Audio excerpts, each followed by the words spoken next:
नमस्कार। जय श्री जगन्नाथ। ओडिशार अगणित छात्र छात्री और आशा आमे पढ़िबा यूट्यूब चैनल सदस्य और सदस्य माननकु मु दिव्यांशु स्वागत करुछि। आसंतु आजिर विषय वस्तु उपरे आलोचना करिबा। क्लास 3 एमआईएल ओडिया साहित्यर एही विषयटी अछि बंधुଙ୍କୁ पत्र। पिलामाने पत्र लिखन उपरे एई विषयटी रे तुम मानकु शिक्षा दिया जिवो। तुम माने एई विषय रु जानी पारिबो जे हमर पत्र कि भलिया लेखा जाय जे कुहा जाय चिट्ठी लेखा जाय। तो एई जिनसडा तुम मानकु शिखेया पछरे एक बड़ कारण अछि जहा कि तुम माने भविष्यत रे तुमर बंधु मानकु चिट्ठी लिखिबो। आजिकाल तो पिला माने मेल हे गला, मेल कर दोसंती, कॉल कर दोसंती, कथा हे जाउसंती, व्हाट्सएप अछि। किंतु पूर्व समय रे एई चिट्ठी खंडक पिला माने बहुत किछि थिला। एई चिट्ठी को आमे गोटिए जगारु अन्य गोटे जगह को डाक घर बा डाक वालांक द्वारा ए सब जिनिस काम करा जाउतिला। गोटिए चिट्ठी पाई मास मास अपेक्षा करिया पड़ुथिला। तो आज ए दिनटी बहुत भलो हमर होई जाईछि। Speed post होउछि। तो आस आज आमे देखिबा बंधुଙ୍କୁ पत्र। एठी देखो गोटे पत्र लिखिला बेले तार देखो एटा कोन लेखा छि स्थान फास्ट देखो लेखा होची ऊपर स्थान को पई जे दउची से को जगह रे रहउछंती से तांकर स्थान टी लिखिसंती। खमार बेल रगा गोटे गाँर ना से लिखिसंती। तारीख 8/4/2025। तो ये चिठीटा किए लिखिछि पिला माने सिद्धार्थ लिखिछि। देखो व्यास आम ए चिठी ऊपर चर्चा करिबा। देखो एक चिठीटी से केभली भाबरे लिखिछि। प्रियर सिद्धार्थ के लिखिछि सिद्धार्थ पई लिखाइ जे चिठीटी। प्रियर सिद्धार्थ मोर शुभेच्छा नेबु। आशा करूछि तुमे परिवार सह भलरे थिबो। परिवारर समस्त गुरुजन और लघुजन मानंकु मोर जथामान्य जणाई देबु। जेतेबेले गोटे चिठीटे लेखा जाए प्रथमे जार जहा पाखकु लेखा जाए पिला माने तार ना परे गोटे कमा दिया जाए और तार तळ धाड़ी रे प्रथमे ताको शुभेच्छा दिया जाय थाए। तापरे परिवार रे समस्त भलरे थिबे एहा तुमर आशा। किंतु तांको परिवार रे कोन चलछि तमे जानना। एति लिखि सारला परे तमे गुरुजन मानंकु तुमर प्रणाम जणाइछ आ सान मानंकु तमर स्नेह जणाइछ। एई विषय रे एठारे लेखा जाइछि। आगु को देखिबा। खरा छुट्टी रे मु ओ बोउ मामू घर को जाइथिलु। मोर मामू घर कोठी पुरी रे। आमे बंदे भारत एक्सप्रेस रे बसी पुरी गलु। जेजेमांक देह भल नथिबारु बापा घरे रहिले। से घरे रही जेजेमांकर जत्न नेले। मु मामू माई ओ बोउ मिसी पुरी ओ कोणार्क बुलिलु। जगन्नाथ मंदिर पई पुरी पृथ्वी प्रसिद्ध। प्रतिवर्ष पुरी रे विश्व प्रसिद्ध रथयात्रा हुए। रथयात्रा देखिबा पई बहुत भिड़ हुए। पुरी रो समुद्र कूल बहुत सुंदर। समुद्र कूल रे बुलिबा पई देश विदेशरु बहुत लोक आसी थांती। विदेशरु ओ अन्य राज्यरु उड़ाजहाज रे लोक माने आसी भुवनेश्वर रो बिजू पटनायक विमान बंदर रे ओलाई थांती। सेठारु बस ओ कार जोगे पुरी ओ कोणार्क बुलिबा पई जांती। तो एठी पिलान देखो खरा दिने से छुट्टी काटिया पई तारा मामू घर जायछि। एबे जेमिति हमर स्कूल छुट्टी हो जाउछि परीक्षा सरला परे खरा छुट्टी होउछि तो पिलाने कहा कोठी जांती मामू घर को जांती। कारण किछि दिन मामू घरे बुलिगी किछि स्मृति नहीं आसीबा ओ ताकू ताबरे हम परवर्ती समय रे हमर अनुभूति सांग मानक संगरे ସେୟାର କରିପାରିବା ବା ବାର୍ତ୍ତାଳାପ କରିପାରିବା। ତ ଏଇଠି କଣ ହେଇଛି, ସେ ମାମୁଁ ଘରକୁ ଯାଇଛି, କୋଉଥିରେ ବନ୍ଦେ ଭାରତ ଏକ୍ସପ୍ରେସରେ ଯାଇଛନ୍ତି। ତାଙ୍କ ଜେଜେମାଙ୍କର ଦେହ ଭଲ ନାହିଁ, ଆଉ ତାଙ୍କ ବାପା ଘରେ ରହି ଜେଜେମାଙ୍କର ସେବା କରୁଛନ୍ତି। ଆଉ ମାମୁଁ ମାଇଁ ତାଙ୍କ ବୋଉ ବା ମା ସବୁ ମିଶିକି ପୁରୀ ଆଉ କୋଣାର୍କ ବୁଲୁଛନ୍ତି। ତ ଆମର ପୁରୀ ଜଗନ୍ନାଥ ମହାପ୍ରଭୁଙ୍କ ପାଇଁ ଶ୍ରୀମନ୍ଦିର ବିଶ୍ୱ ପ୍ରସିଦ୍ଧ। ତ ତାର ସମୁଦ୍ର କୂଳ ଆଉ ପାଖରେ ଥିବା କୋଣାର୍କ ମନ୍ଦିର, ଏଇସବୁ ଜିନିଷ ବୁଲିବା ପାଇଁ ବହୁତ ବିଦେଶରୁ ମଧ୍ୟ ଲୋକ ଆସନ୍ତି। ସେମାନେ ଉଡ଼ାଜାହାଜରେ ଆସନ୍ତି, ଆଉ କୋଠାକୁ ଆସନ୍ତି ବିଜୁ ପଟ୍ଟନାୟକ ବିମାନ ବନ୍ଦର, ଓ ସେଠାରେ ପହଞ୍ଚିବା ପରେ ସେମାନେ ବସ୍, ଆମର ଓଡ଼ିଶାର ଅଛି ଆମ ବସ୍ ଅଛି, ଓ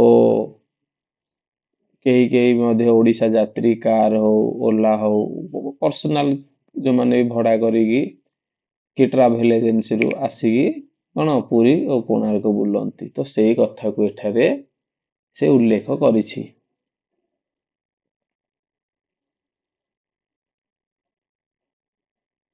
ଦେଖ ଆଗକୁ କଣ ଲେଖା ହେଇଛି, ପୁରୀ ଠାରୁ କିଛି ଦୂରରେ ଚନ୍ଦ୍ରଭାଗା ନଦୀ ବହି ଯାଇଛି। ସେହି ନଦୀର ମୁହାଣରେ କୋଣାର୍କ ମନ୍ଦିର ଅଛି। ରାଜା ନରସିଂହ ଦେବ 1200 ବଢ଼େଇଙ୍କୁ ଲଗାଇ ଏହି ମନ୍ଦିର ତିଆରି କରାଇଥିଲେ। ଏଠାରେ ସୂର୍ଯ୍ୟ ଦେବତାଙ୍କୁ ପୂଜା କରାଯାଏ।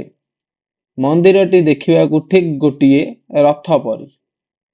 ସେହି ରଥରେ 7ଟି ଘୋଡ଼ା ଓ 24ଟି ଚକ ରହିଛି। 1212 ବର୍ଷର ବାଳକ ଧର୍ମପଦ କୋଣାର୍କ ମନ୍ଦିରର ମୁଣ୍ଡି ମାରିଥିଲା। କୋଣାର୍କ ମନ୍ଦିର ନିକଟରେ ଥିବା ବେଳାଭୂମିରେ ଆମେ ଚାଲି ଚାଲି ବୁଲିଲୁ। ମାମୁଁ କହୁଥିଲେ, ସୁସ୍ଥ ରହିବା ପାଇଁ ଚାଲିବା, ଖେଳିବା, ସାଇକେଲ ଚଲାଇବା, ଦୌଡ଼ିବା ଓ ପହଁରିବା ବହୁତ ଜରୁରୀ। ବାପା ମୋତେ ଏଥର ପହଁରିବା ଶିଖାଇଛନ୍ତି। ଆଉ ପ୍ରତିଦିନ ସକାଳୁ ମୁଁ ମୋ ପିଉସୀଙ୍କ ସହ ମିଶି ଯୋଗ ଓ ବ୍ୟାୟାମ କରୁଛି। ଏସବୁ କରିବା ଦ୍ୱାରା ମୋର ଦେହ ଓ ମନ ସୁସ୍ଥ ରହୁଛି। କାମ କରିବାକୁ ମଧ୍ୟ ଆଗ୍ରହ ଆସୁଛି। ତେଣୁ ତୁ ମଧ୍ୟ ସୁବିଧା କରି ଏସବୁଥିରୁ କିଛି କିଛି କରିବା ପାଇଁ ଚେଷ୍ଟା କର, କାରଣ ସୁସ୍ଥ ଶରୀର ଓ ମନ ପାଇଁ ଶାରୀରିକ ବ୍ୟାୟାମ ନିତାନ୍ତ ଆବଶ୍ୟକ। ମୁଁ ମୋ ସାଙ୍ଗସାଥୀଙ୍କ ସହ କ୍ରିକେଟ, କବାଡି, ଖୋ ଖୋ ପରି ଖେଳ ଖେଳୁଛି। ତୁମେ ଖରା ଛୁଟିରେ କେଉଁ ଆଡ଼େ ବୁଲିବାକୁ ଯାଇଥିଲ ସେ ବିଷୟରେ ପତ୍ର ଲେଖି ଜଣାଇବୁ। ଯଦି ସୁବିଧା ହୁଏ ମଉସା, ମାଉସୀ ଓ ନିକିକୁ ନେଇ ଆମ ଘର ଆଡ଼େ ବୁଲି ଆସିବୁ। ତୋର ଚିଠି ଅପେକ୍ଷାରେ ରହିଲି। ଇତି ତୋର ଅନ୍ତରଙ୍ଗ ବନ୍ଧୁ ଜିତେନ୍ଦ୍ର। ଏଠି ପିଲାମାନେ ଜିତେନ୍ଦ୍ର ତାର ବନ୍ଧୁ ସିଦ୍ଧାର୍ଥକୁ ଚିଠି ଲେଖିଛି। ସେ ଚିଠିରେ ସେ ଯେତେବେଳେ ଏଠି କଥାବାର୍ତ୍ତା ଆସିଛି, ତ ଆମେ ତ ପୁରୀ ବିଷୟରେ କଥା ହେଇଥିଲେ, ଏବେ ସେମାନେ କୋଣାର୍କ ଯାଇଛନ୍ତି। ତ ପୁରୀ ଠାରୁ କିଛି ଦୂରରେ ଗୋଟେ ନଦୀ ଯାଇଛି ଯାହାର ନାଁ ହେଲା ଚନ୍ଦ୍ରଭାଗା ନଦୀ। ତ ସେଇ ନଦୀ ମୁହାଣରେ ଆମର ରାଜା ନରସିଂହ ଦେବ ସେ 1200 ବଢ଼େଇଙ୍କୁ ନେଇ ଗୋଟେ ମନ୍ଦିର ତିଆରି କରିଥିଲେ। ସେ ମନ୍ଦିରର ନାଁ ଥିଲା କୋଣାର୍କ ମନ୍ଦିର। ଆଉ ସେ ମନ୍ଦିରରେ ସୂର୍ଯ୍ୟ ଦେବତାଙ୍କୁ ପୂଜା କରାଯାଉଥିଲା। ଆଉ ସେ ମନ୍ଦିରରେ ପିଲାମାନେ 7ଟି ଘୋଡ଼ା ଆଉ 24ଟା ଚକ ରହିଥିଲା। ଓ ତାର ସେଇ ମନ୍ଦିରର ଶୀର୍ଷରେ ଯୋଉ ମୁଣ୍ଡି ରହୁଛି ତାକୁ ମାରିଥିଲେ 12 ବର୍ଷର ବାଳକ ଧର୍ମପଦ, ଯାହାକୁ ଆମେ କହିଥାଉ ଧରମା। ତ ସେଇ କୋଣାର୍କ ମନ୍ଦିର ଏମାନେ ବୁଲିଛନ୍ତି ଓ ବୁଲି ସାରିଲା ପରେ ଆସି ସମୁଦ୍ର କୂଳରେ ବେଳାଭୂମିରେ ଚନ୍ଦ୍ରଭାଗା ମୁହାଣରେ ବୁଲିଛନ୍ତି। ତ ଏଇ ସମୟରେ ତାଙ୍କ ମାମୁଁ ସୁସ୍ଥ ରହିବା ପାଇଁ ପିଲାମାନେ ଏଠି କହିଛନ୍ତି ଚାଲିବା, ଖେଳିବା, ସାଇକେଲ ଚଲାଇବା, ଦୌଡ଼ିବା, ପହଁରିବା ଏସବୁ ଜରୁରୀ। ତୁମେ ମାନେ ପ୍ରତିଦିନ ଯୋଗ ବ୍ୟାୟାମ ଏସବୁ ଜିନିଷ କରିପାରିବ। ଏହା ଦ୍ୱାରା ତୁମ ଦେହ ଓ ମନ ସୁସ୍ଥ ରହିବ ଓ ତୁମକୁ ଅନ୍ୟ କାମ କରିବା ପାଇଁ ଆଗ୍ରହ ପ୍ରକାଶ ହବ। ଆଉ ଦେଖ ଏଇଠି ଏଇ ଜିନିଷଟା ସେ ଲେଖିଛନ୍ତି। ଲେଖି ସାରିଲା ପରେ ଶେଷରେ କଣ ଲେଖିଛନ୍ତି? ଶେଷରେ ଯୋଉ ପାରାଗ୍ରାଫ ଲେଖିଛନ୍ତି ଦେଖ, ତୁମେ ଖରା ଛୁଟିରେ କେଉଁ ଆଡେ ବୁଲିବାକୁ ଯାଇଥିଲ? ଏଇଠି ସେ ଜାଣିବାକୁ ଚାହୁଁ ଯେ ନେକ୍ସଟ ଚିଠିଟି ତା ପାଖକୁ କଣ ଆସିବ, ତାଙ୍କ ସାଙ୍ଗ ତାଙ୍କ ପାଇଁ କଣ ଲେଖିକି ଦେବେ।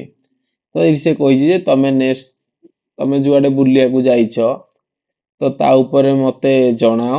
ଆଉ ଯଦି ସୁବିଧା ପାଉଛ, ତମର ସବୁ ଜିନିଷ ଠିକ ଅଛି, ତମେ ମଉସା ମାଉସୀ ଆଉ ନିକି ତାଙ୍କ ସାନ ଭଉଣୀକୁ ନେଇକି ତମେ ଘରକୁ ଆସି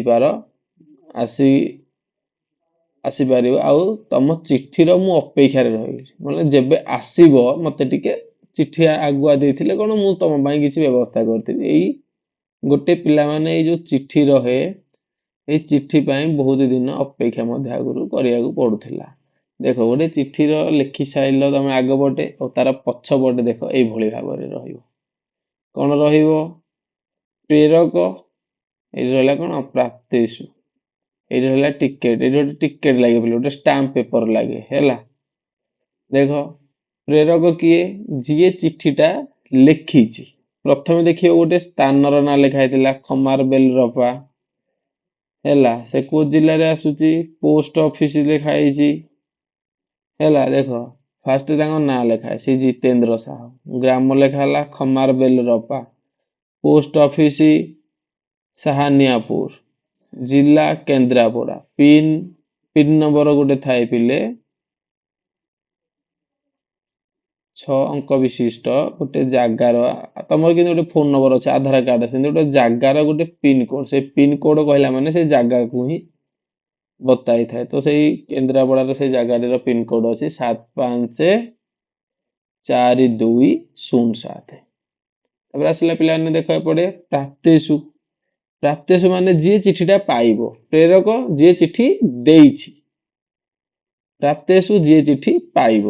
ତ ଶ୍ରୀ ସିଦ୍ଧାର୍ଥ ରାଉତ, ଗ୍ରାମ ବେଲପଡା, ପୋଷ୍ଟ ଅଫିସ ସଇଁତଳା, ଜିଲ୍ଲା ବଲାଙ୍ଗୀର, ପିନ୍ ନମ୍ବର, ପିନ୍ ଏଠି କଣ ଅଛି 767026। ତ ଏବେ ଆମେ ଏଇଠି ଗୋଟେ ଚିଠିଟେ ଦେଖୁଛେ। ଏଇ ଚିଠି ବିଷୟରେ ପିଲାମାନେ ଯଦି ଆଗକୁ ଆହୁରି କିଛି ଜାଣିବା ପାଇଁ ଅଛି, ତୁମେ ମାନେ ମତେ କମେଣ୍ଟ ମାଧ୍ୟମରେ ଜଣେଇ ପାରିବ। ଆଉ ଆମେ ସେଇ ବିଷୟରେ ଆଗକୁ ନେକ୍ସଟ ଭିଡିଓରେ ବାର୍ତ୍ତାଳାପ କରିବା। ଆସ କଥାବାର୍ତ୍ତା ହେବା। ଏଥିରେ ଦେଖ ତମମାନେ ଦେଖିପାରିବ ଜିତେନ୍ଦ୍ର କାହାକୁ ଚିଠି ଲେଖିଥିଲା ଓ ସେଥିରେ କଣ ଲେଖା ହେଇଥିଲା। ଏଠି ଦେଖ ସେ ଯେତେବେଳେ ଜିତେନ୍ଦ୍ର କାହାକୁ ଚିଠି ଲେଖିଥିଲା? ସିଦ୍ଧାର୍ଥକୁ ଚିଠି ଲେଖିଛି। ତ ସିଦ୍ଧାର୍ଥକୁ ଯୋଉ ଚିଠି ଲେଖିଛି ସେଥିରେ ସେ କଣ ଲେଖିଛି? ତାଙ୍କେ ମାମୁଁ ଘରକୁ ଯାଇଛନ୍ତି ବୁଲିବାକୁ, ପୁରୀ କୋଣାର୍କ ବୁଲିଛନ୍ତି, ଆଉ ଏ ବିଷୟରେ ସେ ସବୁ ଲେଖିଛି। ଜିତେନ୍ଦ୍ର ଛୁଟି କାଟିବାକୁ କେଉଁଠାକୁ ଯାଇଥିଲା? ମାମୁଁ ଘରକୁ। ତୁମେ ଏ ବର୍ଷ ଗ୍ରୀଷ୍ମ ଛୁଟି କଟାଇବାକୁ କେଉଁଠାକୁ ଯାଇଥିଲ କୁହ? ତୁମେ ମାନେ ପିଲାମାନେ କେଉଁ କେଉଁ ଜାଗାକୁ ସବୁ ଯାଇଛ? କିଏ କା ମାମୁଁ ଘରକୁ ଯାଇଛ, କିଏ ପୁରୀ ଯାଇଛ, କିଏ କୋଉଠିକି ପିକନିକ କରିବାକୁ ଯାଇଛ, କିଏ କୋଉଠି ବଣଭୋଜି କରିଛ, ସବୁ ଜିନିଷ ତୁମେ ମାନେ ଏଠାରେ ଉପସ୍ଥାପନ କରିପାରିବ। ତାପରେ 4 ନମ୍ବର ଦେଖ, ଶାରୀରିକ ଶ୍ରମ ପାଇଁ ମାମୁଁ ତାକୁ କଣ କଣ କରିବାକୁ କହିଥିଲେ? ଧାଇଁବା, ଖେଳିବା, ଚାଲିବା, ପହଁରିବା, ସବୁ ଜିନିଷ, ଯୋଗ ବ୍ୟାୟାମ ସବୁ ଜିନିଷ କର। ତୁମେ କେଉଁ ସବୁ ସ୍ଥାନକୁ ବୁଲିବାକୁ ଯାଇଛ ତାର ନାମ ଲେଖ। ତୁମେ ମାନେ ପିଲାମାନେ ଯୋଉ ଯୋଉ ଜାଗାକୁ ଯାଇଛ ବୁଲିବାକୁ, ଏଠାରେ ସେଇ ନାମ ଗୁଡିକ ଲେଖାର, ଯାହା ତମ ଘର ଠାରୁ ପାଖରେ ଅଛି। କିଛି ଦର୍ଶନୀୟ ସ୍ଥାନ, କିଛି ଉଦ୍ୟାନ, କିଛି ପାର୍କ, କିଛି ଡ୍ୟାମ ତମେ ଏଠାରେ ଉପସ୍ଥାପନ କରିପାରିବ। ଦେଖ ଏଇ ସବୁ ଜିନିଷ ଆଗକୁ ଏଠାରେ ଅଛି ପ୍ରଶ୍ନ ଉତ୍ତର, ଯିଏ ଯିଏ ସବୁ ଜିନିଷ ଦେଖିକି ଲେଖିବା ପାଇଁ ଚାହୁଁଛ ସବୁ ଲେଖିପାରିବ। ନହେଲେ ଆମର ଅଛି ଓଡ଼ିଆ ବୁକ୍ ଆପ୍ ଅଛି ପିଲାମାନେ, ସେ ଆପ୍ ଟିକୁ ଡାଉନଲୋଡ୍ କର, ଆଉ ସେଇ ଆପରେ ଏଇ ସବୁ ଜିନିଷ ତୁମମାନେ ପାଇଯିବ।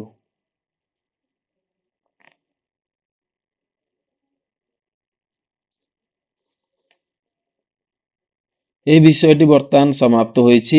ଧନ୍ୟବାଦ। ଆପଣମାନେ ଏହି କ୍ଲାସର ଭିଡ଼ିଓଟିକୁ ଶେଷ ପର୍ଯ୍ୟନ୍ତ ଦେଖିଥିବାରୁ, ବନ୍ଧୁଙ୍କୁ ପତ୍ର ବିଷୟଟି ଆପଣମାନେ ଦେଖିଥିବାରୁ ଆପଣଙ୍କୁ ଅଶେଷ ଅଶେଷ ଧନ୍ୟବାଦ। ପୁଣି ଥରେ ଆଗାମୀ ଦେଖାହେବା ଆଗାମୀ ଏକ କ୍ଲାସର ଭିଡ଼ିଓରେ। ରହୁଛି। ଜୟ ଶ୍ରୀ ଜଗନ୍ନାଥ।